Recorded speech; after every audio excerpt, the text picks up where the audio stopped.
السلام علیکم ورحمۃ اللہ وبرکاتہ۔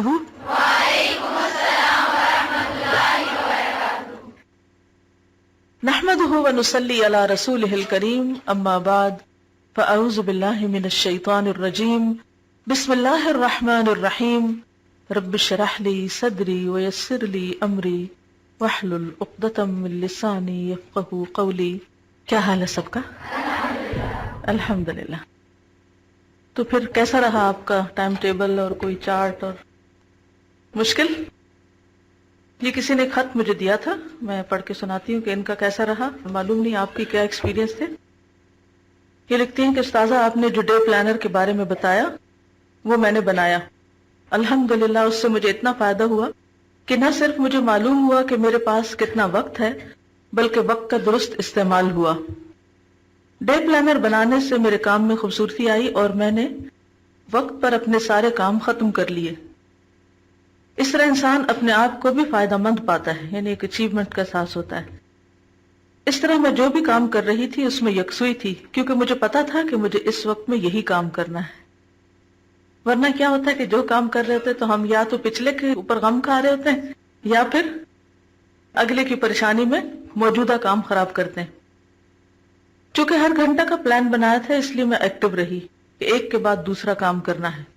کام کرنے کی ورائٹی ملی کیونکہ مجھے پتا چلا کہ کتنا وقت ہے اور کام کون سے ہیں۔ میں نے ڈائری پر ڈے پلانر بنایا، چونکہ نیا نیا بنایا تھا۔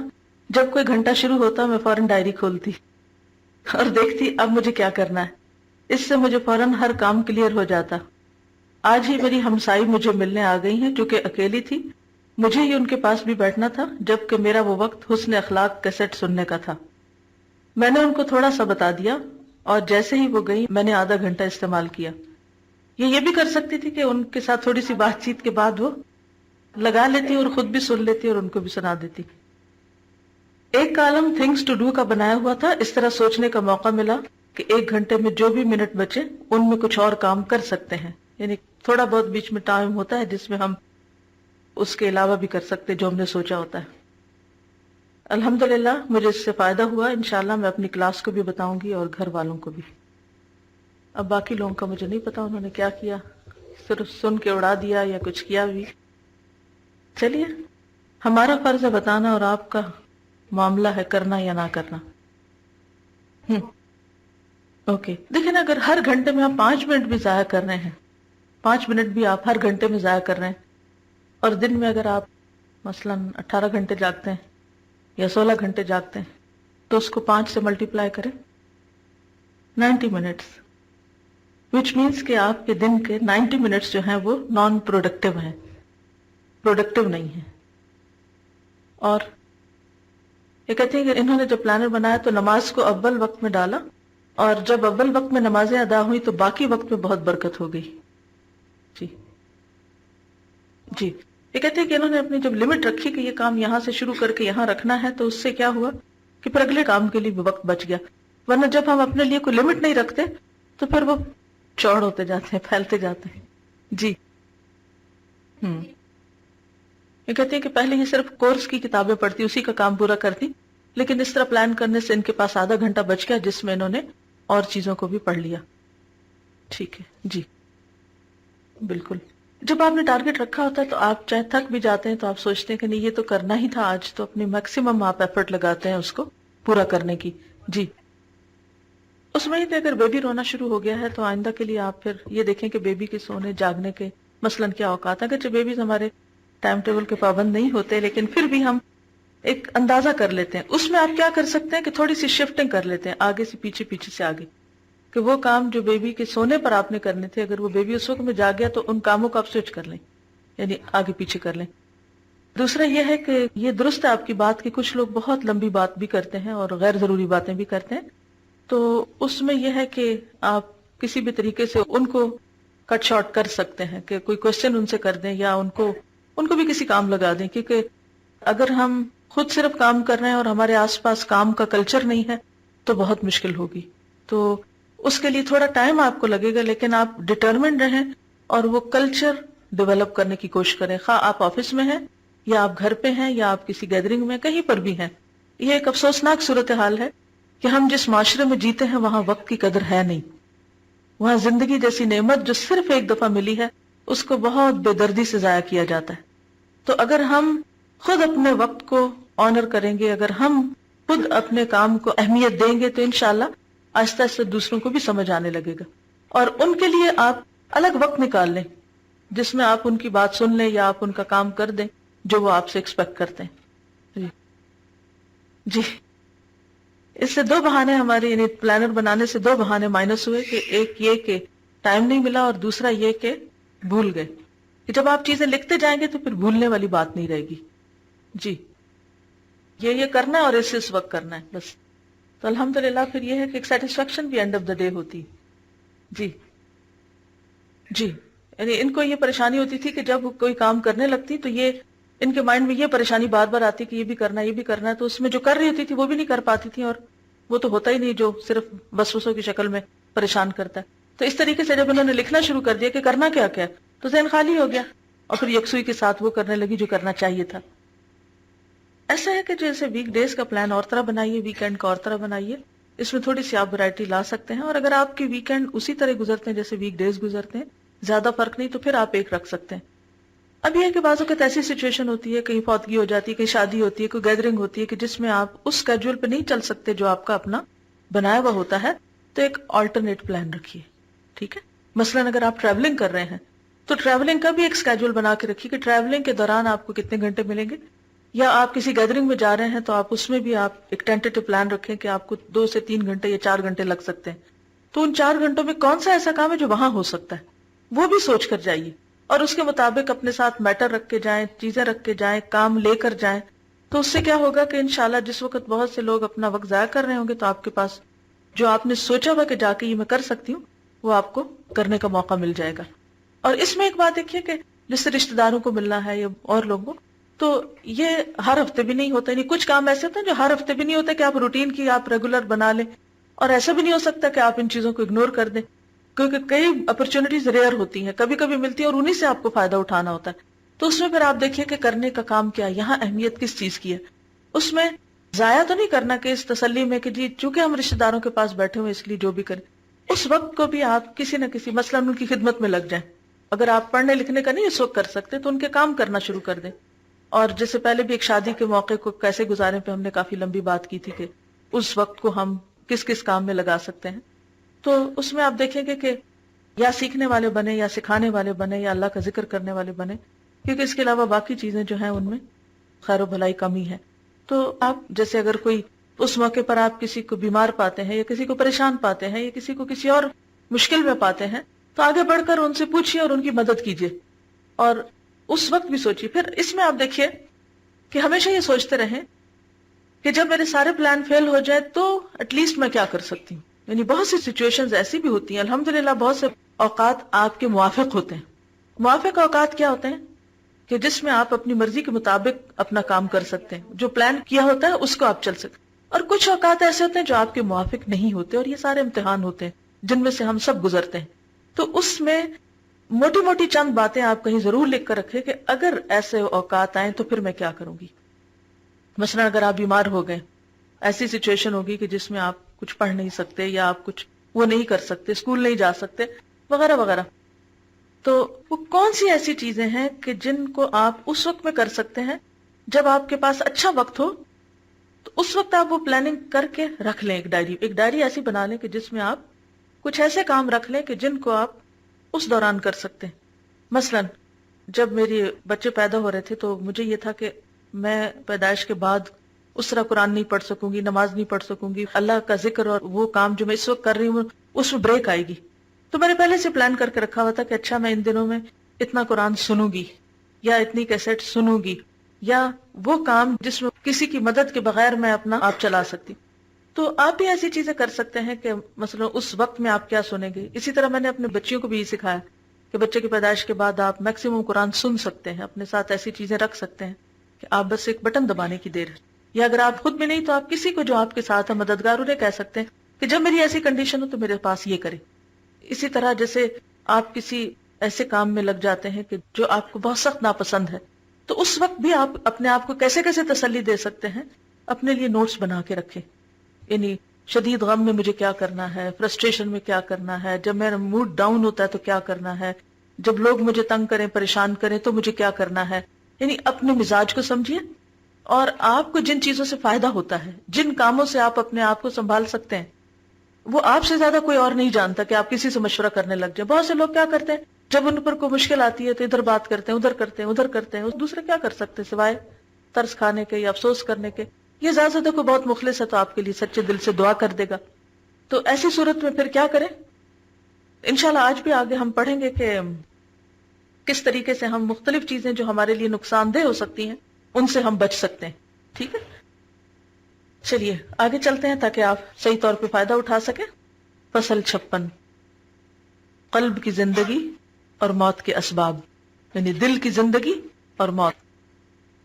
معاصی اور گناہوں کی ایک سزا یہ بھی ہے کہ یہ بندے کی دنیا اور اس کی آخرت کی ہلاکت کا مواد اور سامان جمع کر دیتے ہیں. کیونکہ گناہ قلب کی بیماری ہے، اور گناہ کا مرض زیادہ مستحکم اور پائیدار ہو جائے تو انسان کی موت یقینی ہو جاتی ہے. گناہ کیا کرتے ہیں انسان کے لیے؟ دنیا اور آخرت کی ہلاکت کا سامان جمع کر دیتے ہیں. یعنی ہر روز جب ہم گناہ کرتے رہتے ہیں تو وہ کیا ہوتا ہے، ایک آگ جمع کرتے رہتے ہیں اپنے لیے. کیونکہ گناہ قلب کی بیماری ہے، گناہ دل کی بیماری ہے، اور گناہ کا مرض زیادہ مستحکم اور پائیدار ہو جائے، یعنی انسان عادی ہو جائے گناہ کا، تو انسان کی موت یقینی ہو جاتی ہے. یعنی دل کی بیماری اگر خطرناک حد تک پہنچ جائے تو انسان مر جاتا ہے. اب دیکھیں کتنے زیادہ ہلاکتیں ہوتی ہیں کس سے؟ ہارٹ ڈیزیز سے. دراصل انسان کے جسم کی صحت اور سلامتی 3 چیزوں پر موقوف ہے، یعنی صحت کے 3 اسباب. اول، ایسی غذا استعمال کی جائے جو جسم کی قوتوں کی حفاظت کرے، آپ کو انرجی دے، جس سے آپ کی باڈی صحیح طور پر فنکشن کر سکے. دوم، جس مواد فاسدہ اور اخلاق ردیہ سے صحت خراب ہوتی ہے اس کا تنقیہ کیا جائے.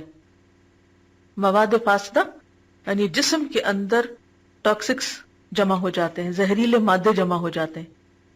اب دیکھیے کہ ہماری شخصیت کے کئی پہلو، ایک ہمارا جسمانی پہلو ہے جو ہماری فزیکل باڈی ہے، اس سے متعلق ہے، جس میں ہماری بونز اینڈ فلیش آتا ہے، یعنی گوشت اور ہڈیاں آتی. دوسرا یہ ہے کہ ان گوشت اور ہڈیوں کے بیچ میں بھی کئی کنیکشنز ہیں، اور گوشت اور ہڈیوں کو کیا چیز سپورٹ کرتی؟ مسلز. پھر ان مسلز کو کیا چاہیے ہوتا ہے کام کرنے کے لیے؟ انرجی چاہیے تھی. انرجی کہاں سے ملتی ہے؟ پروٹین سے، فوڈ سے. اگر صحیح فوڈ ہوگی تو انرجی دے گی، اور اگر آپ غلط قسم کی ڈائٹ لے رہے ہیں تو کیا ہوگا؟ زہریلے مادے جسم میں پیدا ہو رہے. لہذا فزیکل باڈی کے اندر ایک اور بھی ہے بایو کیمیکل، جسے آپ کہہ سکتے ہیں باڈی کا آسپیکٹ. تو وہ جو بایو کیمیکل باڈی ہے، جو ہمارے جسم کے اندر مختلف اخلاط ہیں، جیسے بلڈ ہے، اور اس کے علاوہ اور بھی بہت سے سیکریشنز ہیں، جو ہم فوڈ کھاتے ہیں وہ بلڈ کے اندر جا کر جسم کو غذائیت فراہم کرتی ہے. لیکن بعض اوقات آپ نے سنا ہوگا کہ لوگ کہتے ہیں خون زہریلا ہو گیا ہے، یا خون گندا ہو گیا ہے. تو اس کے صاف کرنے کے مختلف طریقے ہیں. جیسے نبی صلی اللہ علیہ وسلم کے دور میں کیا کرتے تھے؟ کپنگ کرتے تھے، پچھنے لگاتے تھے یا جونکے لگاتے تھے، جس سے وہ زہریلے مادے سک کر لیے جاتے تھے. تو کہتے ہیں کہ جس مواد فاسدہ اور اخلاط ہوتے ہیں جو ہمارے جسم کے اندر مختلف چیزیں آپس میں ملی جلی ہیں، مخلوط سے یہ لفظ، ردیہ سے صحت خراب ہوتی ہے، اس کا تنقیہ کیا جائے، یعنی صفائی کی جائے، ان کو صاف کر دیا جائے. سوم، جو چیزیں مضر صحت ہیں، یعنی صحت کو نقصان دیتی ہیں اور جن کے استعمال سے ضرر اور نقصان پہنچنے کا اندیشہ ہے، ان سے قطعاً پرہیز کیا جائے. کس سے پرہیز کیا جائے؟ جو چیزیں نقصان دیتی ہیں، جیسے سخت سردی، سخت گرمی، اور مختلف چیزیں جیسے مثلا سانپ کا کاٹنا یا پوائزنز. جو بھی چیزیں آپ سب کو پتا ہے کہ کیا کیا چیزیں باڈی کو نقصان دیتی، تو ان سب سے بچنا لازم ہے.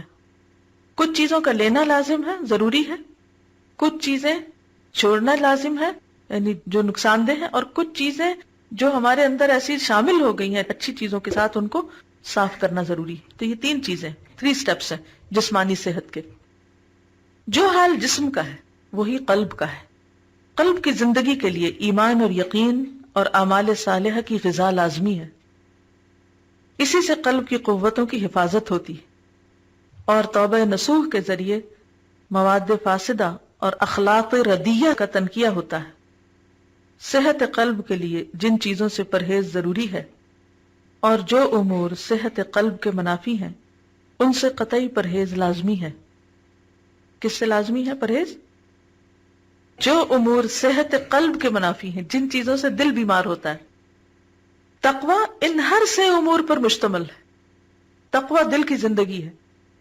ان میں جو کچھ بھی کمی ہوگی اسی مقدار سے تقوی کی کمی ہوگی. گناہ ان ہر سے امور کے خلاف اور منافی اور متضاد ہے. یعنی گناہ دل کو بیمار کرتے ہیں. گناہ دل کو قوت نہیں دیتے. گناہوں کو چھوڑنا ضروری ہے. گناہوں سے ضرر اور نقصان پہنچنے کا اندیشہ ہے. اور قلب کو توبہ نصوح کے ذریعے تنقیہ اور استفراغ سے قطعاً روک دیتے ہیں. تنقیہ یعنی صفائی. استفراغ بھی اسی معنوں میں جسم کا فارغ کرنا. کس سے؟ زہریلے مادوں سے. کسی ایسے مریض کو دیکھیے جس کے اندر مواد فاسدہ اور اخلاق ردیہ پوری طرح مجتمع ہو گئے ہوں اور وہ ان کا تنقیہ نہ کرے تو اس کی صحت اور زندگی کیوں کر باقی رہے گی. کسی شاعر نے کیا اچھا کہا ہے، جسمک بالحمیت احسنتہ مخافتا من الم طارئ وکان اولا بک ان تحتمی من المعاصی خشیت الباری. تو اپنے جسم کو پرہیز کے ذریعے محفوظ رکھ. تو اپنے جسم کو پرہیز کے ذریعے محفوظ رکھ. کس سے پرہیز؟ ایسی غذائیں کھانے سے جو آپ کو سوٹ نہیں کرتی، جن سے آپ الرجک ہیں. ہر انسان کو کچھ غذاؤں سے نقصان ہوتا ہے، فوراً بیمار ہو جاتا ہے. تو ان چیزوں سے بچنا ضروری ہے. اس ڈر سے کہ تجھ پر کوئی مرض حملہ کر دے، تیرے لیے بہتر یہ تھا کہ باری تعالیٰ کے خوف سے معاصی سے اجتناب و پرہیز کرتا. یعنی جس طرح تم ہر اس چیز سے بچتے ہو جو تمہاری صحت کے لیے نقصان دہ ہے، اسی طرح تم کس سے بچو؟ گناہوں سے بچو. جس آدمی نے اوامر الہیہ کی تعمیل اور اتباع اور نواہی و محرمات کے اجتناب کے ذریعے اپنی قوت کی حفاظت کی اور توبہ نصوح کے ذریعے اخلاق ردیہ اور مواد فاسدہ کا تنقیہ کر لیا تو وہ ہر طرح محفوظ ہو گیا. ہر خیر اور بھلائی بلا طلب اس کے لیے موجود ہے اور ہر شر و فساد سے فرار کے بغیر ہی دور اور محفوظ ہے. واللہ المستعان. عمومی طور پر لوگ صحت کو اتنی امپورٹنس نہیں دیتے جتنی کہ مال کو. مثلا ہوتا نا ایسے، بہت سے لوگ پیسہ کمانے کے چکر میں کس کو بھول جاتے ہیں؟ صحت کو. مثلا صبح اٹھیں گے بغیر ناشتے کے چل پڑیں گے کام پہ، پھر کیا پی لیں گے، جا کر کیا کھا لیں گے، چائے، کوئی جنک فوڈ جو بھی ملے گا. پھر اس کے بعد رات کو دیر سے گھر آئیں گے، لیٹ کھانا کھائیں گے اور کھاتے ہی پھر سو جائیں گے، اور وہ بھی مرغن. اس سے کیا ہوگا؟ بہت سی بیماریاں اسی لائف سٹائل سے شروع ہوئی ہیں نا. وجہ کیا تھی پیچھے؟ مال کی محبت. جی، تو دنیا کی محبت جو ہوتی ہے، جسمانی صحت بھی انسان کی اس سے متاثر ہوتی ہے. اچھا، پھر لوگ کیا کرتے ہیں؟ ریورس کرتے ہیں. جو مال انہوں نے کمایا ہوتا ہے وہ سارے کس پہ لگا دیتے ہیں؟ صحت بنانے میں. عجیب بات ہے کہ مال کے لیے صحت برباد کی، اب صحت کے لیے مال برباد کر رہے ہیں. اینڈ میں نتیجہ کیا ہے؟ دونوں ہی گئے، دونوں ہی گئے. اسی طرح دنیا بنانے کے لیے دین کو نقصان دیتے ہیں، دین کے کام چھوڑ دیتے ہیں، اور پھر جب دنیا بھی جاتی ہے، دنیا کا نقصان ہوتا ہے، تو پھر کیا کرتے ہیں؟ دین کی طرف آتے ہیں. لیکن some time it's too late. فرعون نے کب توبہ کی تھی؟ اس نے اپنی دنیاوی بادشاہت بچانے کے لیے کیا کیا تھا؟ موسیٰ علیہ السلام کی بات نہیں مانی تھی، ان کا پیغام قبول نہیں کیا تھا. لیکن جب وہ مرنے لگا تو کیا کہا اس نے؟ آمنت برب موسیٰ. رب موسیٰ کا ذکر کیا کہ موسیٰ نے جو کچھ کہا تھا وہ صحیح ہے. تو اس طرح کے بہت سے تضادات ہوتے ہیں ہماری زندگی میں کہ جس میں ہم کیا کرتے ہیں، ایک چیز کو پانے کی خاطر باقی سب چیزوں کو نقصان کر دیتے ہیں. بعض اوقات اپنی جان، مال، عزت، ہر چیز داؤ پہ لگا دیتے ہیں، اور جب اس کو پا لیتے ہیں پھر اس سے دل بھر جاتا ہے. پھر کیا ہوتا ہے؟ ہم واپس پلٹنا چاہتے ہیں لیکن واپس نہیں پلٹ سکتے. مثلا ہم یہ دیکھیں کہ جیسے ہم دین کا کام ہی کر رہے ہیں، ہم کہتے ہیں جی ہم اللہ کو راضی کر رہے ہیں، ہم قرآن پڑھ رہے ہیں، اس لیے ہم بھوکے بھی پڑھ لیں گے، حالانکہ کھانا رکھا ہوا ہے لیکن نہیں کھائیں گے، بغیر ناشتے کے آئیں گے. پھر کیا ہوگا؟ کلاس میں یکسوئی ہوگی؟ نہیں ہوگی.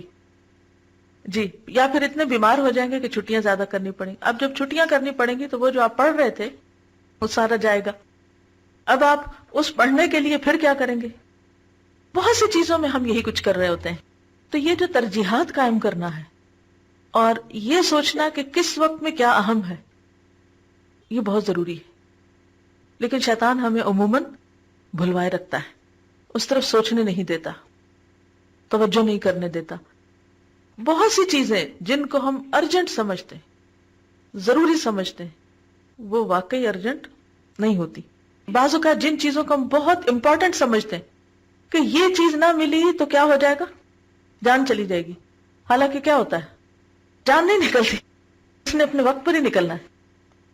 یہ صرف ہمارا خیال ہوتا ہے، اور وہ جو ہمارا دشمن ہے نا شیطان، وہ ایسے دھوکے میں ہم کو مبتلا کر دیتا ہے کہ جس کی وجہ سے ہم اہم ترین کو بھول جاتے ہیں، غیر اہم کو اہم بنا لیتے ہیں اور اہم کو پیچھے چھوڑ دیتے ہیں.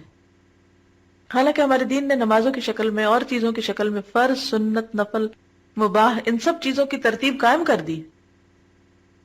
اور کچھ؟ جی فرمائیے. انجوائے نہیں کر سکتے، بالکل صحیح. یعنی ہم سب نے اپنی دنیا کی کامیابی کے کچھ سیلف میڈ پلانز بنائے ہوئے ہیں، کچھ کرائیٹیریا رکھے ہوئے ہیں کہ ایسا گھر ہونا چاہیے، ایک خوابوں کی جنت ہے، ایسی گاڑی ہونی چاہیے، ایسا لائف سٹائل ہونا چاہیے. بائی دا ٹائم وہ ہم اچیو کرتے ہیں تو کیا ہوتا ہے؟ اس کو انجوائے کرنے کے قابل نہیں رہتے یا خود وہاں سے چلے جاتے ہیں. خسرت دنیا والآخرہ. جی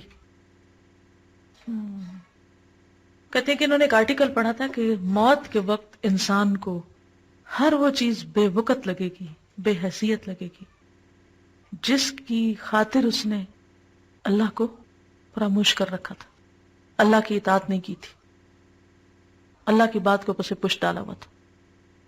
تو میرے خیال ہے کہ یہ بڑا اچھا کرائیٹیریا ہو سکتا ہے اپنی ترجیحات طے کرنے کا، کہ موت کے وقت کون سی چیز میرے نزدیک سب سے زیادہ اہم ہوگی، کہ جس کو حاصل کرنے کے لیے، جس کو پانے کے لیے میں ہر دوسری چیز چھوڑنے کو راضی ہو جاؤں. اور حقیقت یہ ہے کہ وہی اہم ترین ہے. وہاں سے شروع کیجئے. من کان یرید العاجلۃ عجلنا لہ فیہا ما نشاء لمن نرید. حقیقت یہ ہے کہ ہم ایسے جی رہے ہیں، ہماری زندگی کا یا رہن سہن کا انداز ایسا ہے کہ جیسے ہم کبھی مریں گے ہی نہیں. لیکن آپ دیکھیں کہ کتنے ہی لوگ ایسے مر گئے کہ جیسے وہ کبھی دنیا میں آئے ہی نہ تھے. ان کے نزدیک جو کچھ اہم تھا وہ مرنے کے بعد باقی سب کے لیے غیر اہم ہو گیا.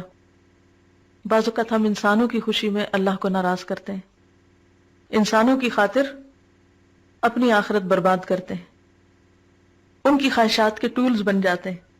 وہ ہمارے ذریعے اپنی خواہشات پوری کرنا چاہتے ہیں، ہمیں غلط کاموں میں استعمال کرنا چاہتے ہیں. اور جب ہم ان کو راضی کرتے ہوئے جیتے ہیں تو نتیجہ کیا ہوتا ہے؟ اللہ ناراض ہو جاتا ہے، نہ ادھر کے رہے نہ ادھر کے رہے. جی السلام علیکم. ایک انگلش بادشاہ تھا، تو اس کا ایک خزانچی تھا، اور وہ اس کے بہاف پہ نا لوگوں سے نا خراج وصول کیا کرتا تھا، اور جائز و ناجائز لوگوں کو مار کٹائی، ان کی جائیدادوں پہ قبضہ حصہ کر کے نا تو اس نے اس کے خزانے بھر دیے تھے. تو اس کے بعد کیا ہوا کہ جب یہ پتہ نہیں ریولوشن ہوئی یا کیا ہوئی، اسی بادشاہ نے اسے جب جیل میں پھنکوایا نا، اور پھر وہاں پہ نا وہ سر نیچے جھکا کے نا اپنے موت کے قریب یہ بول رہا تھا کہ ہیڈ آئی سرو لارڈ، یعنی خدا کو اگر میں نے اس طرح سرو کیا ہوتا دا وے آئی سرو دا کنگ تو I would not have suffered. یہ بہت سچی بات ہے. جن انسانوں کو راضی کرتے کرتے آپ اپنے آپ کو گنوا دیتے ہیں، جب وہ آپ کو چھوڑ جاتے ہیں تو پھر زندگی کی حقیقت سمجھ آتی.